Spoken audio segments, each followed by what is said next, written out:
This review is brought to you in part by Ryder's Hobby Shops, where the fun begins. Stop in to one of Ryder's 2 convenient Michigan locations where you'll find a full range of the latest hobby products, supplies, parts, tools, and paint. This review covers a what-if conversion of the 1967 Chevrolet Impala SS.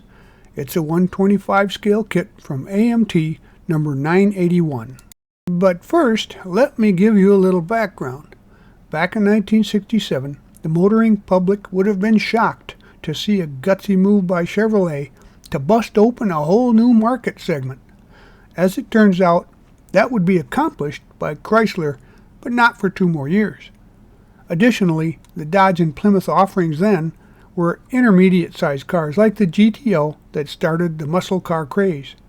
The only real competition for the Impala was the Ford Galaxie 500, and they only mustered a couple dozen Galaxies fitted with 427s in 1967. So there for the taking was an opening for GM to bust open a car segment for the veterans that had been building hot rods before they started the boomers who were buying Mustangs. As the car market leader in that space, GM could have premiered a special version of the SS like this to lure those veterans into the showroom, at which time their wives probably would have talked them into getting a new station wagon. What would she do with 475 horsepower anyway? Either way, it would have been a win-win. Now I have to give Chrysler credit for trying when they produced the Chrysler 300 Hearst. They were on the right track, but they chose a luxury car platform that was too late in 1970, too heavy, and too expensive. Oh, what could have been if GM's brass had been a little more adventurous and a full-size car like the B-body Impala had been presented as a bona fide mega muscle car back in '67. Now, first released decades ago, this kit was produced in 2021, and this is the same box art from the 2016 kit. Over 100 parts are molded in white, clear, chrome, and transparent red. Branded black vinyl tires and minimal water slide decals came in the 2016 kit. With a little help from our spares parts box, extra decals, and some aftermarket parts, we'll show you how to transform this kit into the what-if version that could have been. When you're done, it'll be about 8.5 inches long, 3¼ inches wide, and 2 inches high. Here are the contents of the kit. As you can see, they're nicely molded in white. There's very little flash on the parts, and it does come with the usual parting lines, etc., and a few ejector pin marks, but they're fairly easy to take care of. Now, please remember to use the manufacturer safety and use guidelines when you use any of the products that you see or hear used in this review. Here are the decals for the kit. They come off the paper well, and as you can see, it's mostly license plates. The turn signal indicators there are actually a little small for the turn signal light decals there. They're actually a little too small for the fixture. And the ones just above that with flags, they go on the, one of them at least, the air cleaner for the stock version. I didn't use them that way, of course, but there are some nice license plates here. On the new kit, the 2021 release, it's got better decals and actually pad printed tires, so you might want to pick that one up just in case. I found a vendor on eBay, Ents Racing Components, which you can see there too. And I'll put a link at the bottom here if you want to go look at his offerings. They're pretty reasonable, but these pieces would lend themselves perfectly for my Super SS Mega Muscle car. And so I'll be showing you what I do with those, and I'll be replacing some of the pieces from the kit's parts too. So construction starts with the big block engine here, and I won't be using the parts below the water pump in the middle there, but we're going to assemble, the block just as normal, and it's got a lot of nice detail in it, as you can see. So we're going to replace the intake manifold, however, with one from the spares parts box, and this is a dual quad manifold, replacing the single quad manifold with the kit's part. You can see the oil pan at the bottom here, and the oil filter's been, it's got a little mark on it. I am going to remove that for detail. and then clean that up and reattach it later. As you can see it here, the oil pan's been installed along with the water pump in front, and we're going to just kind of clean this up and use this oil filter separately. And here you can see the 3D printed headers that I bought for this motor. And they're, you know, a little stretch for factory headers, but, you know, I think they get the point across. So I wanted to make sure that they would fit. They're mocked up here, not actually attached, just stuck on there with a little putty. And you can see the valve covers are in place along with the manifold in the middle. We start working with the engine finishing now. So, of course, the transmission has been, and bell housing are, you know, steel color. The engine is red-orange Chevy engine, red, and the starter, you know, and the miscellaneous pieces there, they're all satin black, semi-gloss. There's also a couple spare parts here. That's two parts box carburetors and two intake bug catchers. There's no surprises with the engine construction. The parts all go together well. And also, you need to remember, you have to scrape off paint or chrome plating if you're going to glue parts together. Now you see here we're going to add a little of that MIG black wash to give a little depth to the screens there on top, and we'll add some of that to the rest of the engine later as well. I painted the headers black, and once again just mocking them up to see how they fit and look. With everything in place, and it's coming along well. You can see here that the starter has been put into place there. Also, there's a little bit of that black wash showing on the bell housing tranny there, etc. And the distributor's been put back into place too. I did a little detailing with the shift rods on the tranny there, painted semi-gloss black. And as you can see here, these parts, the fan and the headers, they'll be added in later on to make sure that there's clearance for installing the engine and getting past the radiator shroud. And so here you see the frame, the outward frame, and this is one of those typical over-engineered kits where every piece is the same size and scale as the originals and goes together without bolts and nuts that they use. So we're going to spend a little extra time here showing you how this goes together properly. This section starts with the front suspension, and you can see the bar there that has the black oblique lines on it. You're going to thread that through those spaces there and have the ends point up, because they will be glued to receiving holes on the underside of the A-arms there. And now you see the two black marks on the parts there. Those are the upper control arms. You're going to turn the frame over and install those there on top of the frame into their receiving holes. And by the way, the instructions are at the end of the review if you need to take a good close look at how they show the assembly here. Go ahead and gather up these pieces for the rest of the front end suspension parts. And so the other parts go together here pretty easily. You're going to trap the springs, you know, the coils there, and the spindles in between the A-arms, and then the steering linkage lays in there back there. That's the one with the red stripes on it. And now we'll move around to the back end, and here are the parts that we'll need for that. You know, the trailing arms, shocks, and etc. There's also a couple springs, but we're going to assemble the rear end pumpkin with the cover there first. With the axle assembly dry, you can assemble some of the other components here, including the sway bar. But you'll take a look. We'll show you in the next shot here that these trailing control arms, they go into some positions there, and there's some holes in the axle that will permit shocks, etc. to be installed. So I went ahead and used some slow setting glue to install the control arms here into those pockets on the axle, and we're going to install this along with the rest of the pieces and with slow setting glue so that we can adjust it and make sure they all fit in the right spots. You see those arms there, and they are attached to the frame.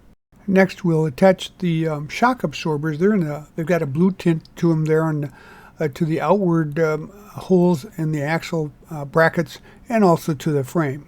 Keep in mind that the shocks are left and right. They go on the correct side, so make sure that you put them in the right position and keep track of which is which. Now you see here the stabilizer bar in the bright green stripes attached to the frame and a hole on the axle. After the frame was thoroughly dry, I glued a popsicle stick to it so that I could paint it. And then I'll take the popsicle stick off later for a nice clean looking frame. After the frame dried, I actually had to scrape some of the paint off. That's right, the white parts there on the frame have been scraped clean of paint to glue it to the floor pan. And then also there's a spot there for the motor mount. That goes into the position. With these parts, we'll subassemble the frame and the engine and drivetrain. Now make sure that the motor sets straight up and down, of course, perpendicular to the horizontal plane of the frame. And also, of course, the drive shaft was installed simultaneously. Now we're going to stage up the headers here to make sure that they fit. So they took a little bit of sanding, little nudging here to get them in position. But we'll glue those in place at the right time. So you see here the floor pan. And this has the actual floor on it. You can see where the seats go there. There's a couple X's up front too. Those are ejector pin marks that you may want to fill in if you're building a contest model. I painted the interior satin black as well. It's a nice match for the material. And I'll be using a silver pen here to add a little chrome accents to it. Now here you see the back seat has been installed onto the floor pan, and you see that white square with red border. That designates the gap that's back there. It doesn't go flat up against the wheel wells. It has a little height there, so make sure you get that in place. And here you see the aftermarket decals that I got for the instrument panel. They come from Best Model Car Parts.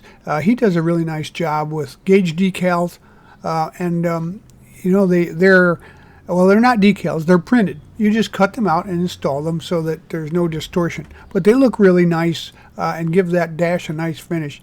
You can see the rest of the pieces here. All the appointments were picked out in chrome. Here's a piece that belongs to this interior that's kind of hard to find. You can see it there in the middle. It's the gear shift lever. And it's chrome, but it's leaning up against the side rail of the sprue. So don't miss that part. Here's the center console, and it is chrome. It was chrome plated mostly. Now the ball on the shifter's been scraped clean, so it looks like the old white alabaster ball. Also, the insert there where that shifter goes into place is black. It's got a flat black reservoir there. And next we can add the chrome console into position there. You see the steering wheel that was added to the dash after that was put into place, and it fits right nicely onto the edges of the side panels. By the way, when you're putting those side panels in, make sure that they are square and flat all the way to the body of the car and push the floor down too far.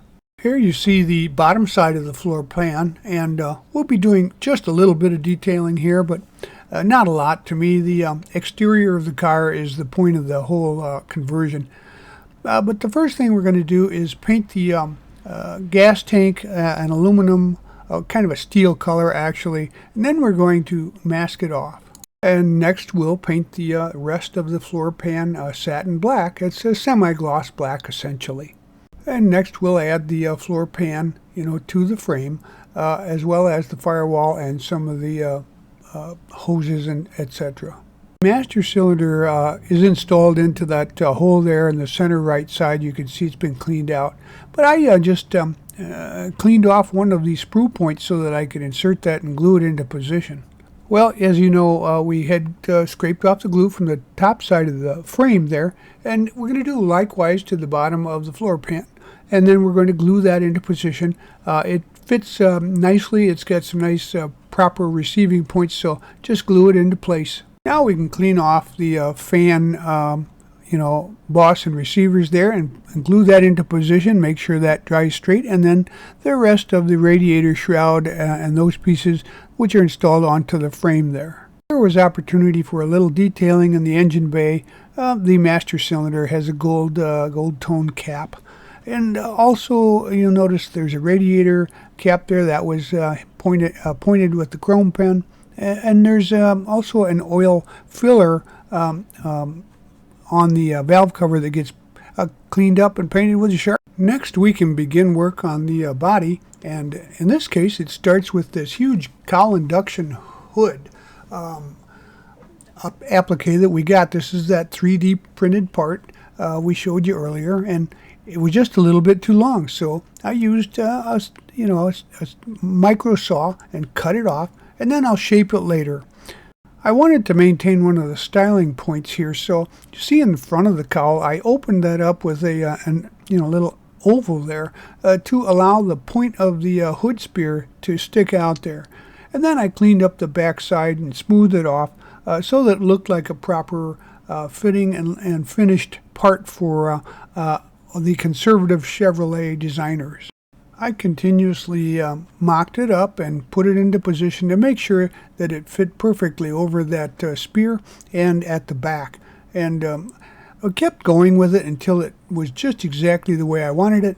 I used some diamond files to make sure that it was just the right size and fit. I then turned it over and measured to the edges to make sure that the hood was, cowl was in the center.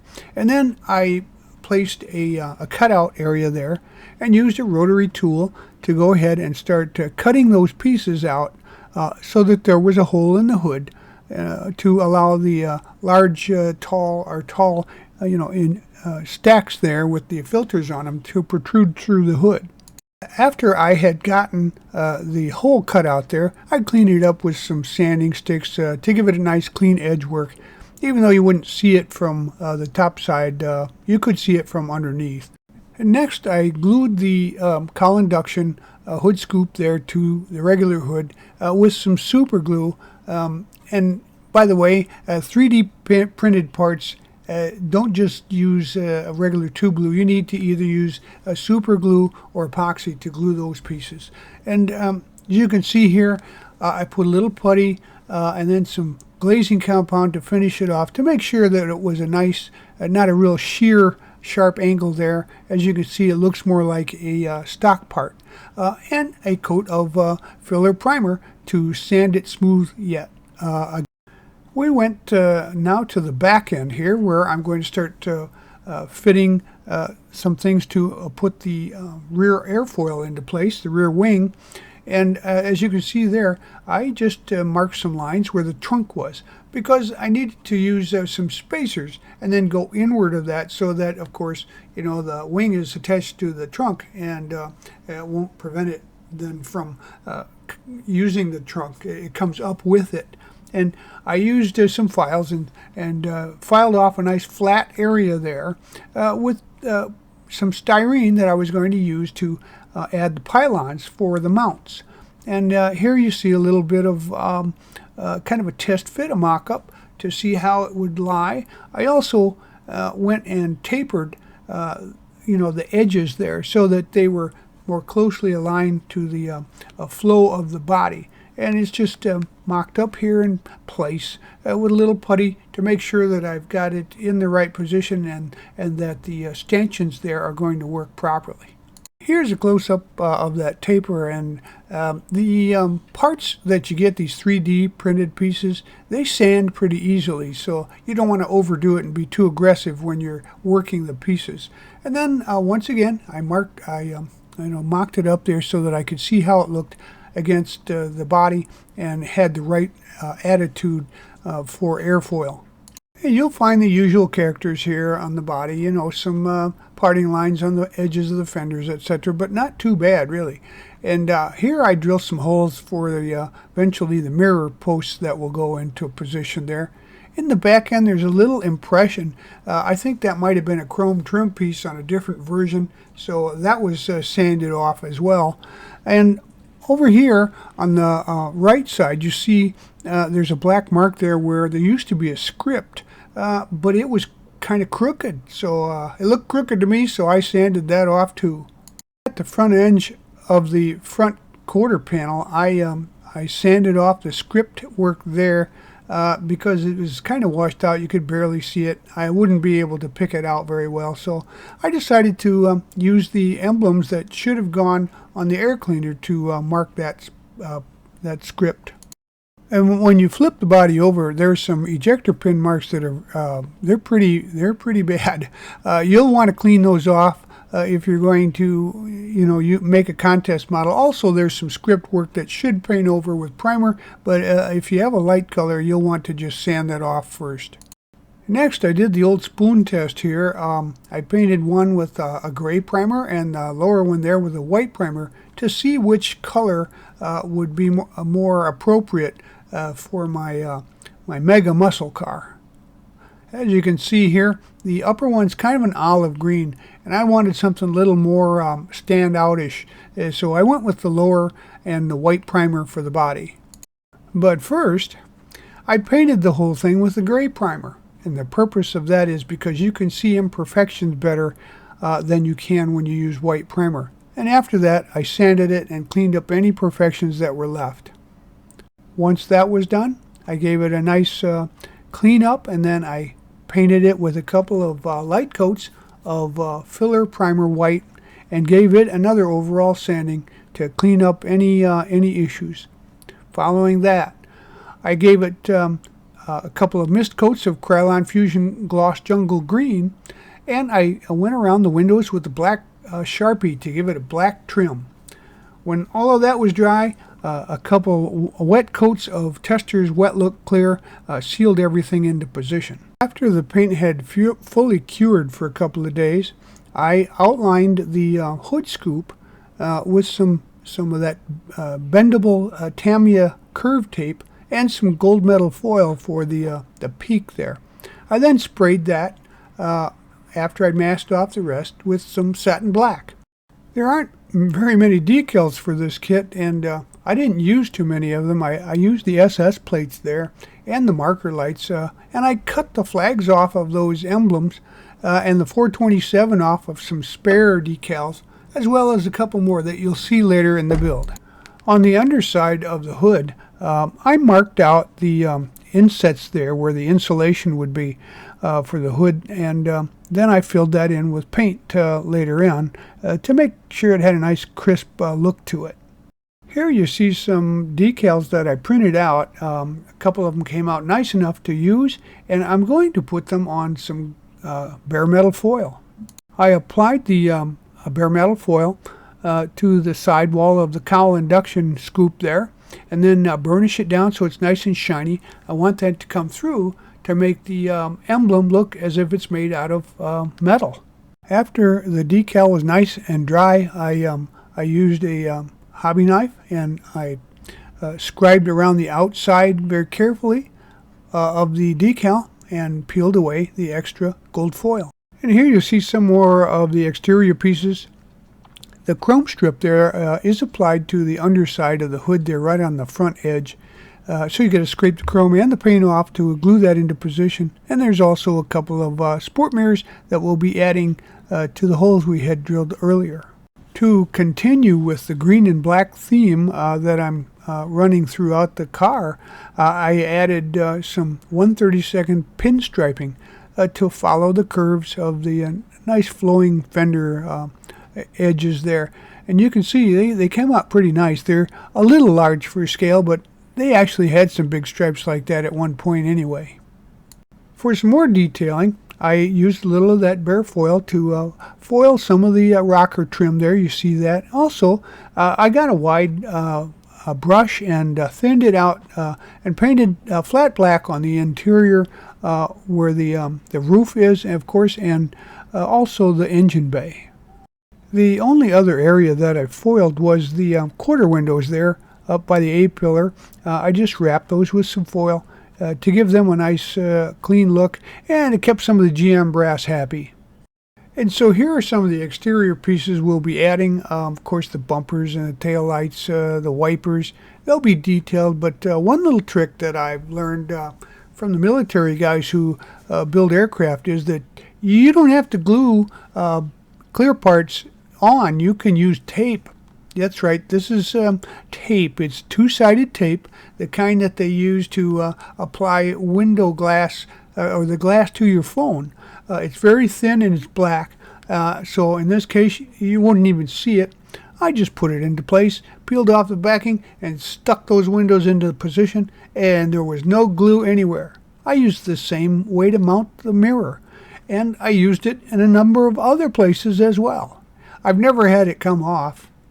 And so from the top view, you can see, we've got a nice finish with the black trim.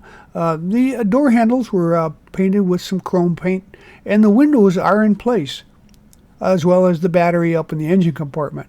And so you see here the wedges on the underside of the rear wing and the double-sided tape, which I'll use to mount the thing to the trunk lid. So now with the wing completely finished, we're going to add the heavy Chevy decal, which we borrowed from another kit, to the wing. And so this is how our air cleaner flags turned out, along with the 427 script up front. And you can see the bumpers in place here. So a little preview of what's to come. Now you can see the comparison of using a little of the black wash and detailing your grille. It looks so much more realistic. By the way, the headlights here seem to be a little small for this car in diameter, but nonetheless looks pretty good when you're done. Of course, the tail lights are red inserts from the backside, and then the middle there is painted with some white as well for the backup light. After I had removed the front bumper there that I had mocked up, I decided to go ahead and start the installation of the body to the chassis. Now it's a tight fit, and I actually had to take just a little bit off, about I'm going to say 60 thousandths off the back end, to make sure that it fit up there and gave me enough room up front to drop that chassis down in front. So with a little manipulation, just to spread the sidewalls out a little bit, you can put that into place. You're just going to have to watch the alternator on the top side when you put that into position. With that in place and the frame drying to the body, we're going to work on those wheel assemblies. Here's the tires. You can see the one on the right side. It's been scuffed a little bit for a little more realism. Here's the whole set, and you can see the wheel backs along with the inserts there. The inserts are set on the left side with those red calipers. Those are the fronts. These are fronts and rear inserts, and they have different stem lengths, so get that right. And then, of course, here's the stock wheels. Now we're going to assemble these, and I had to actually take and scrape a little bit out of the tires to get the hubcaps, the wheel covers to fit well there. And so you might want to consider doing that if it looks like it's starting to bulge them on one edge or the other. And then I glue my my wheels in place so that they don't move. But here you can see the finished product and a little black wash there in the insets to give a little definition. Finally, I decided to use some side pipes. With this massive engine and the headers coming straight down, there's just a crossover there, and of course they've got a little cable inside so they can open up those headers or close them up so it'll use the exhaust, side exhaust. So here you see, the pieces being set up and the cross pipes there, and underneath you can see them into position, and then the side pipes are looking really nice. I gave them a lot of black wash and left a lot of it on there to give it mostly a black tint, but still some chrome shining through. Well, here are the pieces that I had left. This is a single-purpose kit, and they would have been used had I not replaced it with some of the aftermarket parts. And, of course, a few extra decals and the cowl piece there, the chrome piece that goes on the stock hood. Well, there you have it. Your model is complete and your conversion is finished. And you can see what GM could have done back in 1967 with a little paint and a fiberglass hood scoop and wing, and added a little an extra carburetor.